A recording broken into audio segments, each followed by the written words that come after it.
and it's pretty similar for the Warriors. Warriors had a good win against the Tigers in Sydney. I think the best part of this win was the conditions. It was pissing down in Sydney, and it was a hostile environment. Now, of course, Aussies, they don't necessarily want to admit that all their crowds are bigger when they play the Warriors. So there were Warriors fans there. You can see it. When the Warriors score, you just see all these hands up in the air. You see all these like dudes and women and children being happy that the Warriors scored. But it was also a hostile environment as far as being away, rainy conditions. I mean, somehow, like the worst case scenario for a Warriors fan when Ed Cossey is called up is that Ed Cossey has to catch a lot of balls. I'm pretty sure every single kickoff went to Ed Cossey in the rain. And a lot of Warriors fans, they have like trauma about Ed Cossey dropping the ball. Somehow, some way, those kickoffs just kept going to Ed Cossey. The bombs went to Ed Cossey, and he just caught everything. So that kind of reflects the Warriors' performance as far as tough conditions, tough environment. But they did pretty well to maintain their basic skills and their basic efforts. And, I mean, if you didn't know by now, the Warriors play the long game. They are patient. They are grinders. They will wear you down and win the game late. They won the game late against the Seagulls. They won the game late against the Roosters. And thanks to Leka Halasima's try behind us, Luke Metcalf kicking the conversion, very important conversion, and then Luke Metcalf kicking the penalty, that all happened in the last quarter of the game. That stems from the Warriors having the best completion rate in the NRL still. They still have the best completion rate. It has dropped a wee bit down from 85%, I think it was, heading into the round. It's now 84.6. But they still have the best completion rate in the NRL. As far as stats go, they're also first for post-contact meters. They're also first for dummy half runs. And they are the least penalised team in the NRL. I mean, just right there, that's a good footy team. And it's also, once again, bucks up against all stereotypes of New Zealand Warriors rugby league.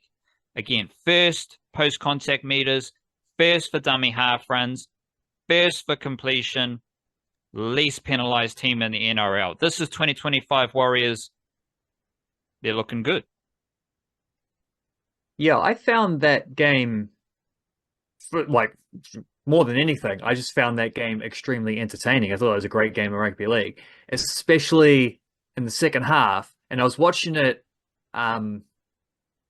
it's like let's say I was watching it with your words in my ear, because we were talking about this team after all these games, and so I'm listening. I'm watching, knowing that this is a Warriors team that should be fit enough in the last 10, 15 minutes to target the outcome. That should be like, when they're trailing a little bit there and it's looking a little bit edgy and there's a few mistakes coming in both ways. I'm thinking, yeah, but this, from what I've been told, this is a Warriors team that is set up to finish stronger than their opponent.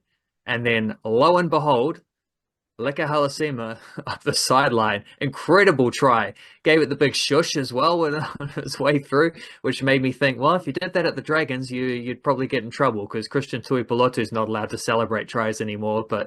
And I actually, when they cut to the coach's box in the replay, you could see Stacey Jones was like demonstrably angry as he was running into score, because he obviously didn't run it around under the post like he should have. Like, he had the opportunity to make it an easier kick for Metcalf when they needed the kick. But my main takeaway from that game was really entertaining game of footy. And then my second takeaway from that was, I do like Leka Halasima.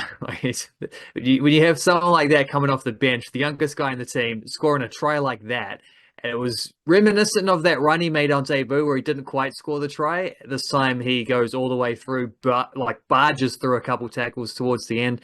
Good fun. It was an entertaining way for an entertaining game to finish, even though it Yeah, was actually decided with a penalty goal.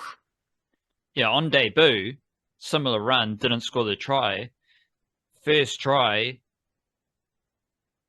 people are rightly complaining it doesn't go into the post. Like, which way do you want him? Do you want him to get close with a wondrous run and not score the try? You want him to score the try? Yeah, It's the a try's the important bit, and he got the kick anyway. um. In commentary, they did mention he's an Otahuhu Jr. His NRL profile does say Otahuhu, but to the best of my knowledge, he's a Mangere East Jr. who also spent a bit of time at Otahuhu, and like obviously local rugby league, you can chop and change like between a lot of different clubs. So I think I've also seen him like he popped up playing for Point Chef at some point. I don't know, but to me, he's a Mangere East Jr. Went to Southern Cross campus. And for anyone wondering, he's going to play for Tonga. Like we've said that before, we've talked about that before. I'm fairly confident he will play for Tonga because he's a very hearty Tongan, as most of them are.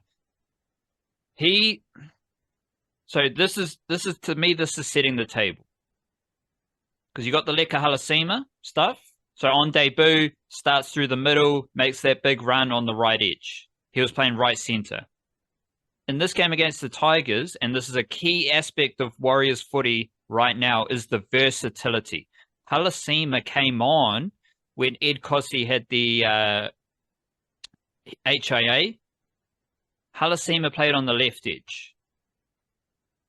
Scored his try on the right edge. So he went to left edge. The Warriors, their versatility allows them to roll with the mid-game situation. So Kosi goes off. Pompey goes to the wing, Capewell goes to centre. In this instance, Halasima went to left edge. It has also been Mitchell Barnett's played a bit of left edge in the past. But then he moves to the right edge to give Niakore a break, and he scores his try. So in the NRL, I have seen Halasima play in the middle, I've seen him play centre, and I've seen him play on both edges.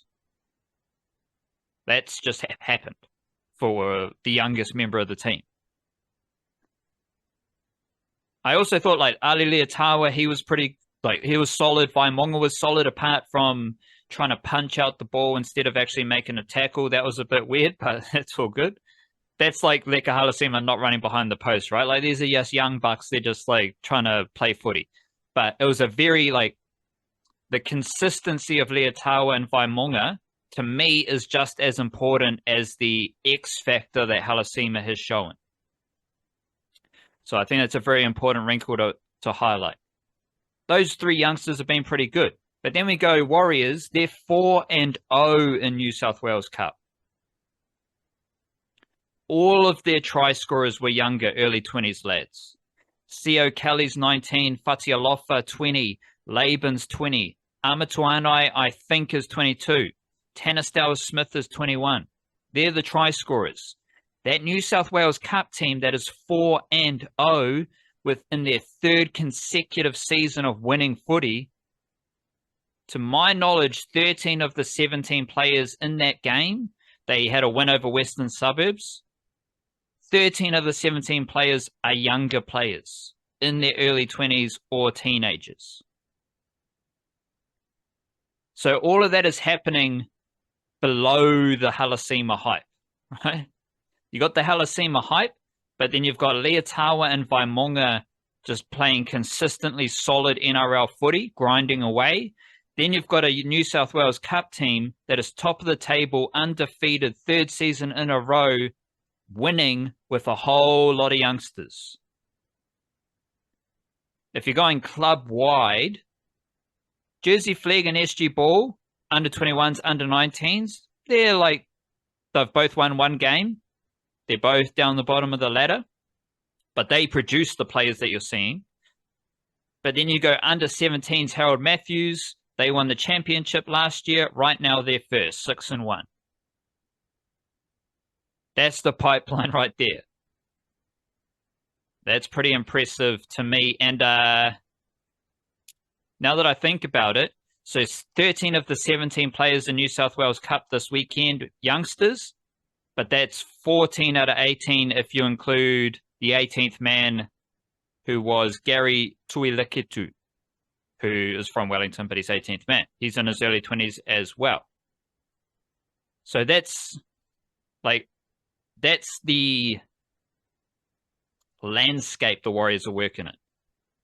So I think the Warriors are a pretty good team right now. But we can only view the Warriors NRL team on the backdrop of how productive their pipeline is. Everyone's seeing Halasima, but there's so many more layers to that pipeline that they smack you in the face as being obviously awesome if you're actually willing to go look at it. Early in the 2 games, maybe 1 game, obviously the first game I didn't see shit, but I was still trying to look for patterns and like a style guide. And to me, it was a lot more obvious without Dylan Walker. No Walker, no worries. And it's actually Jackson Ford who tells me that who informs me the most about the Warriors. I think they moved away from that passing style that I loved in 2023. We had Tohu Harris, Dylan Walker. You know, they're going out the back. They're going short ball. And it was like, bro, this is distribution footy at its finest. Now it's less passing. Now it's just like, let's just run the ball. And I think that is an adjustment that Andrew Webster's made. So there's no Andrew Webster style of footy. 2023, there was an Andrew Webster style of footy because the Warriors played a style of footy and won games. But Andrew Webster, this is something that's very important. Webster doesn't have, like, I can only win playing this style of footy. He has adjusted. And the team, whether it's an adjusting to the players he has, whether it's adjusting to how the NRL is played, however you want to frame it, the style of footy has changed. So if we're talking just in terms of replacing Dylan Walker, Vaimunga played 20 minutes for the first time this season, and he had 3 passes, which is the same amount of passes as Fisher Harris. He had 3 passes, and then Aaron Clark had 10 passes. NRL Rugby League, you still need to pass the footy, right? Like, that still needs to happen. So you're still going to have passes that need to happen. But the structure, the Walker, Tohu Harris kind of structure around the distribution, that's less prevalent right now. That's not a key focus.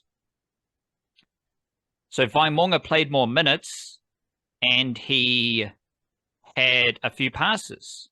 So I think Vaimunga had an expanded role without Walker. But the key dude is Jackson Ford. Because you look at the style of play, Jackson Ford, he ain't passing the ball.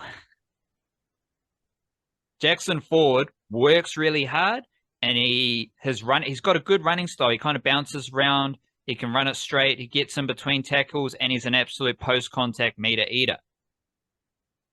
So the style of footy, to me, is summed up between Jackson Ford and Dylan Walker. Because Jackson Ford had the same impact that everyone was talking about Dylan Walker. Dylan Walker leaves, and everyone's like, oh, I really liked what he did. 20 minutes on, he'd come on, he'd impact the game. It adds so much. That's literally what Jackson Ford has done. And it's a standout element of their win against the West Tigers. Then you add in the dummy half running. The Warriors have the most dummy half runs in the NRL. Let me compare this to last season, maybe. Last season, they were 7.3, apparently. This season, they're 11.3. They were mid-table. Now they're top of the table for dummy half runs. Wade Egan has 32 dummy half runs this season. Next best is Tom Starling on 18. Twice as many almost. Egan averages 8 dummy half runs per game. Next best is Harry Grant on 5. That reinforces the idea of playing more direct. You got more dummy half running. You got more dudes just running it straight, more Jackson Ford running, less Dylan Walker passing. That kind of paints a general picture on how the Warriors play their footy and how they're going to play their footy without Dylan Walker. There's so many other elements, obviously, like Egan and Nickel Clockstar are my barometers. What did Nickel Clockstar do against Tigers? He caught everything, he mopped everything up, and he took a lot of runs. That is what Nickel Clockstar does. But the thing about the Warriors is like, and it happened in the game against the Tigers. Fisher Harris, Barnett, Clark especially, Jackson Ford working really hard. Niakore's really physical. Kurt Capewell rips in. Vaimunga was powerful against the Tigers. The Tigers had moments, like their forwards had moments. Pollard scored a try. Terrell May, he's always pretty good. Like they had moments of getting up over the Warriors forward pack. Like, it's really hard to dominate James Fisher Harris for the whole game. Not 80 minutes, because he doesn't play 80 minutes, right? Like they have a break. They have 50 minutes, 60 minutes. So if Fisher Harris is playing for 60 minutes, I don't think you're going to dominate Fisher Harris for 60 minutes. But then you flip it to the Warriors forward pack. The Tigers forwards had moments.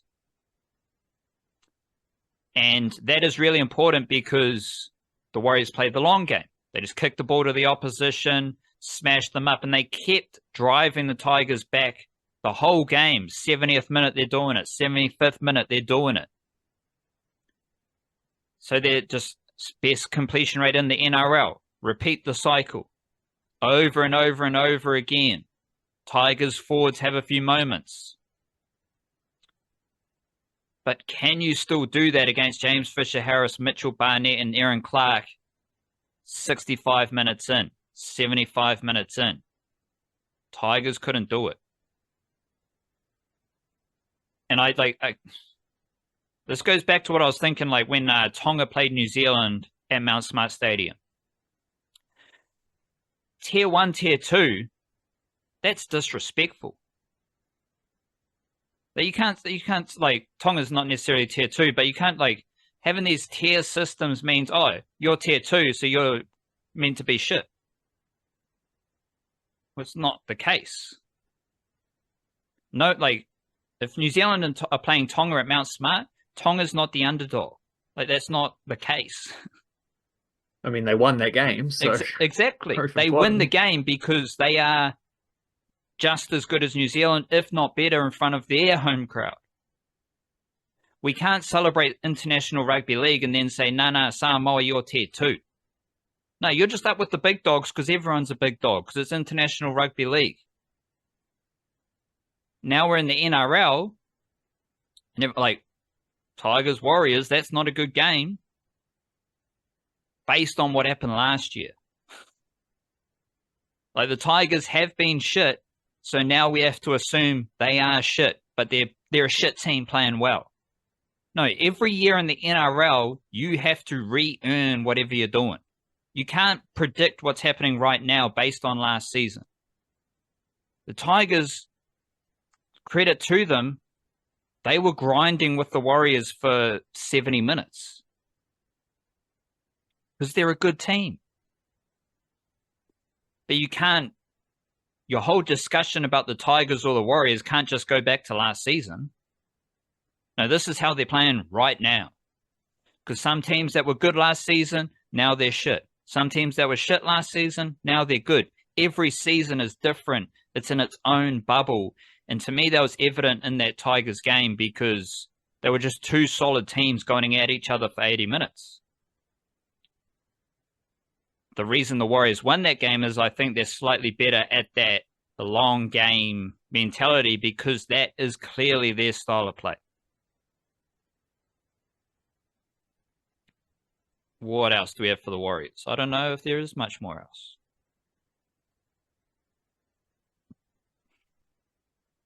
other than highlighting that, like the club wide stuff is really important.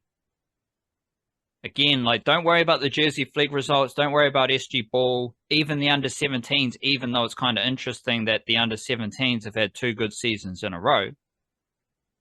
It's all about New South Wales Cup. Let me actually go into New South Wales Cup because I think it's very important.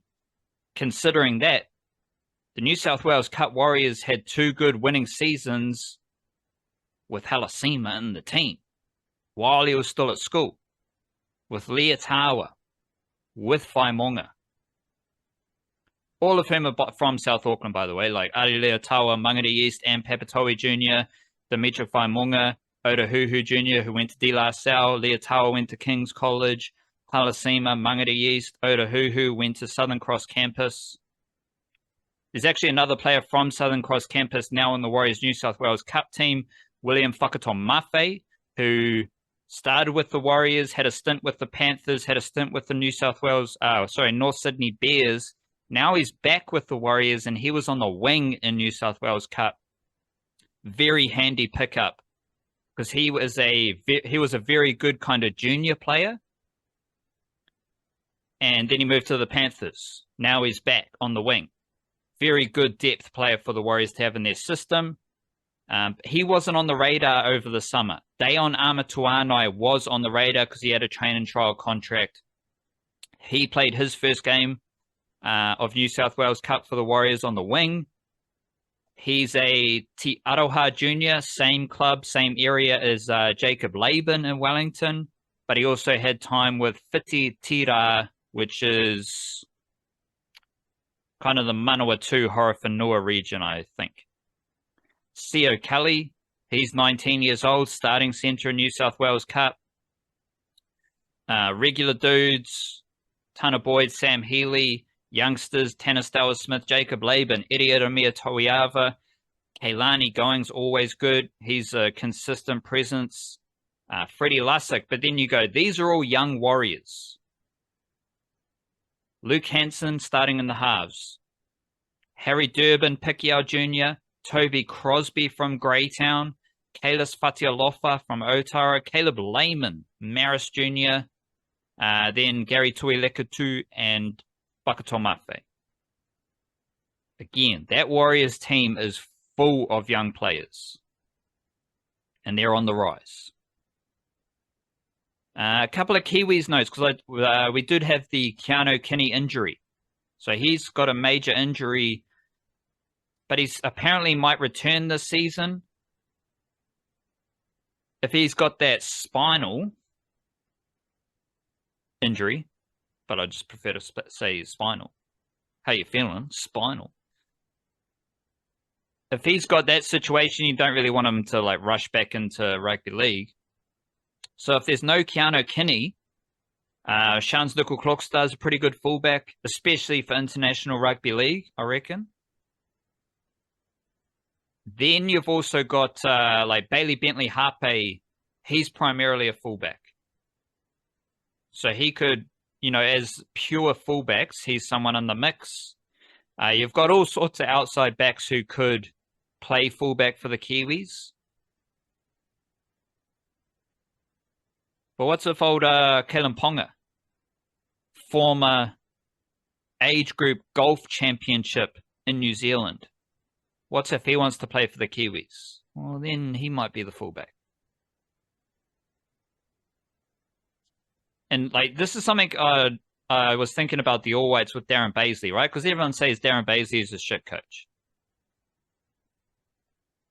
But players want to play for New Zealand. First and foremost, like eligibility-wise, they want to play for New Zealand. And also, they rush around the world to play for New Zealand. Like Chris Wood is one of the best strikers in the Premier League. He risked it all to fly around the world just to play for New Zealand in New Zealand. He didn't do all of that because Darren Baisley has a shit environment as a shit coach. Everyone says Stacey Jones is a shit coach.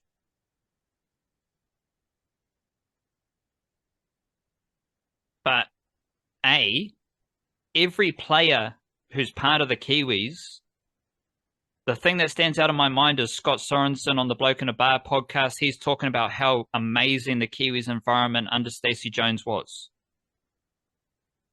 So if all those players love the Kiwis environment, that's a pretty good, reinforcement for Stacey Jones as a coach. If Kalyn Ponga chooses to play for the Kiwis, it's a pretty good vote of confidence for Stacey Jones as the coach. You do lose some eligibility battles, for sure. But you also have Casey McLean, 18 years old at the time, born and raised in Sydney, playing for the best team, the Panthers at the time. He chooses to play for the Kiwis. He doesn't make that decision because Stacey Jones is a shit coach with a shit environment. So at some point, we just need to obviously results matter, but we need to absorb the information given to us from the people there and learn. And if Stacey Jones, especially for international sports, exactly, where like the vibe of the culture is actually so much, it's kind of the most important thing you can do, because you don't have time to come up with complicated tactical setups. You have to run on vibes. But the good coaches at international level, and sometimes it doesn't translate between international and club level. Like you might be good at one and not good at the other, but there's definitely a trend there between like the good international teams absolutely have that kind of that environment where players just want to be there. If Stacey Jones gets Casey McLean and Kalyn Ponga to play for the Kiwis, that's pretty good. That's some of the best eligibility work. They have a lot of staff, like Stephen Kearney's hard out into it in Australia as well. Like, he's doing his job.